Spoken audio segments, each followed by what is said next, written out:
The recycled air of my quarters tasted metallic, a stark contrast to the phantom sweetness of the Xenian moonshine still clinging to the back of my throat. Harris remained a study in stillness, her gaze now tracing the faint lines etched into her palms, as if reading a forgotten language there. The crimson of her skin seemed to deepen in the dim light filtering through the viewport, the pale markings shimmering like captured starlight. My mind, no longer clouded, began to piece together the events leading to this surreal encounter.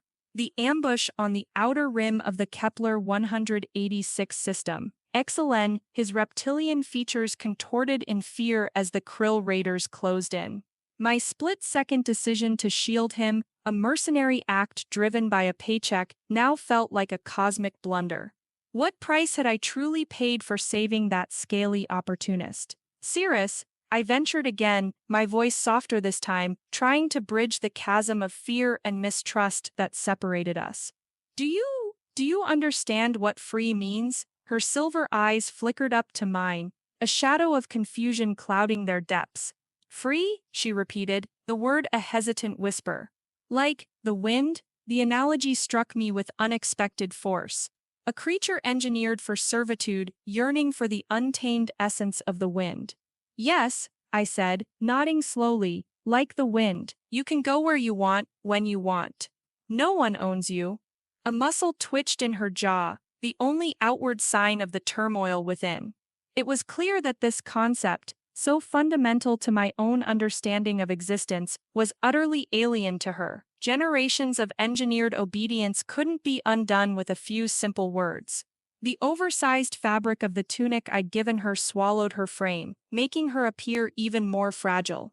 Yet, there was a core of resilience in her posture, a quiet dignity that belied her circumstances. She was a survivor, not just of a brutal system but of something far more profound, the systematic erasure of her people.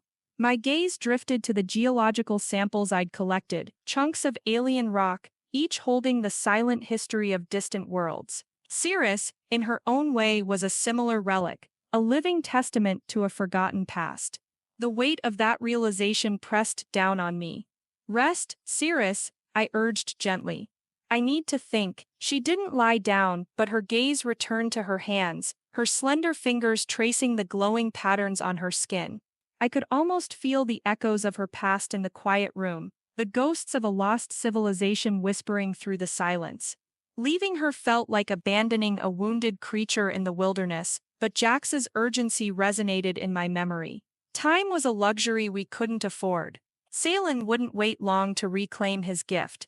The descent into the lower levels was a sensory assault. The polished chrome and sterile white of the upper decks gave way to rusted metal, flickering neon signs in a dozen alien scripts, and the cacophony of 1,000 bartered deals. The air thrummed with a low, predatory energy. The rusty spanner reeked of stale synthale and something vaguely reptilian. Jax was still there, a mountain of cybernetic muscle hunched over his drink, a data chip held loosely in his organic hand. Took you long enough, he grunted without looking up. Salen's been asking around. Not subtle about it either. My gut clenched. He knows. Jax finally raised his head, his cybernetic eyes swiveling to meet mine. He knows you've got something he considers his. And on this station, ownership is a concept most folks understand and respect. Then we need to move fast, I said, my voice tight. What's the plan? He slid the data chip across the table. This contains the comm frequency and transport schedule for the Wanderer. Captain Lyra Vasari, shady character, but she owes me a few favors. She's heading to the Kuiper Expanse in 3 cycles. Far enough to lose anyone, if we can get you both on board. 3 cycles? That felt like an eternity. It's the quickest reliable route, Jax countered. Anything faster is likely to get you flagged by corporate security. Vasari keeps a low profile. What about getting to her? The station's transport grid was heavily monitored. That's where it gets interesting, Jax said, a grim smile spreading across his face. There's an old maintenance tunnel system that runs beneath the lower levels.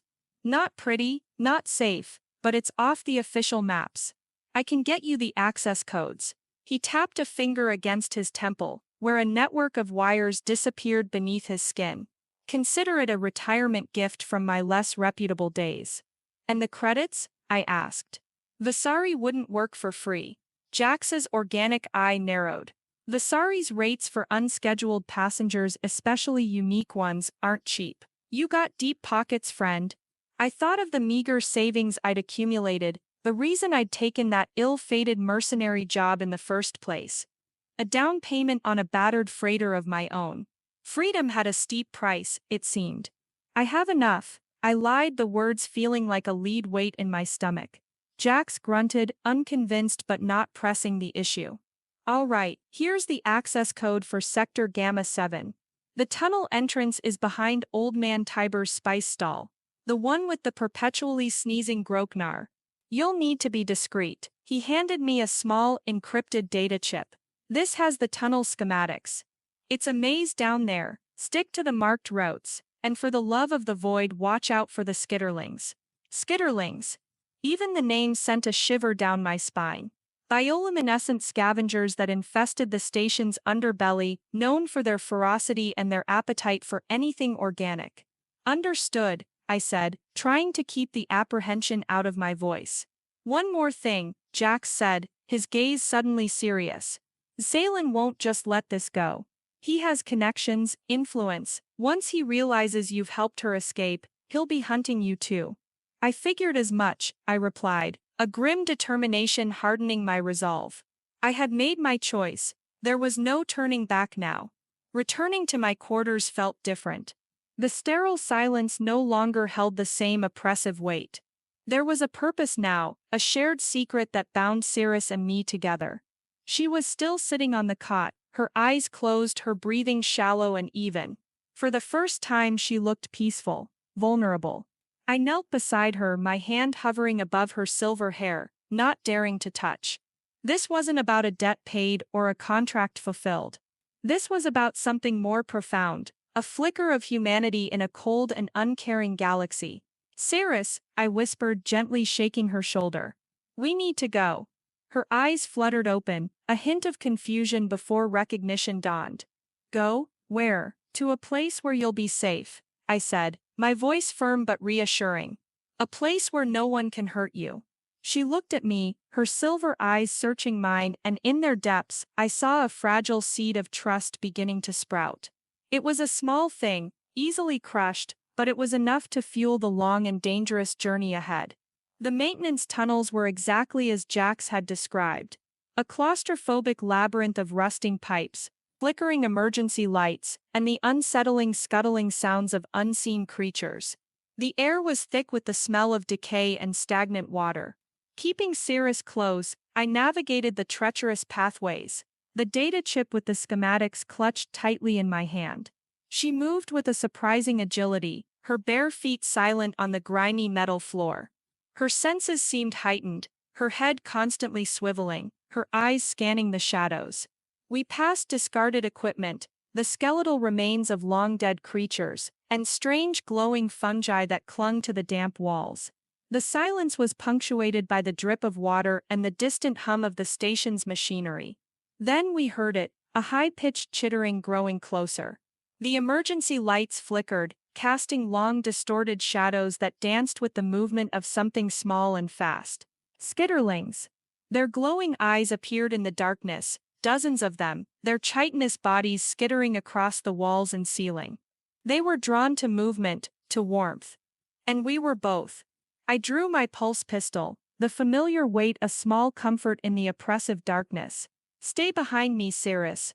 I hissed, but she didn't cower. Instead, her crimson skin seemed to pulse with a faint inner light, and a low guttural sound rumbled in her chest. The skitterlings hesitated, their glowing eyes fixed on her with a strange mixture of fear and fascination. It was then that I noticed the markings on her skin. They weren't just decorative. They seemed to resonate with some unseen energy. The skitterlings, creatures of the dark, seemed to recoil from it. Cirrus took a step forward, her silver eyes glowing with an unexpected intensity. The chittering subsided, replaced by a low, almost whimpering sound. The skitterlings parted, creating a path through their ranks. I stared in disbelief. What was she? What were the Nilarian truly capable of? The redacted military reports had hinted at genetic modifications, but nothing like this. Without a word, Saris moved forward, and the skitterlings, the scavengers of the underbelly, let her pass. I followed, my pulse pistol still raised, but my mind reeling. The tunnels opened into a vast, dimly lit cavern, the air thick with the smell of ozone and fuel. Docking Bay Gamma 7. And there, bathed in the pale light of the access ramp, sat a battered but sturdy-looking freighter, the Wanderer. A figure emerged from the ship, silhouetted against the interior lights. Tall, clad in patched leather armor, with a shock of vibrant blue hair. Captain Lyra Vasari.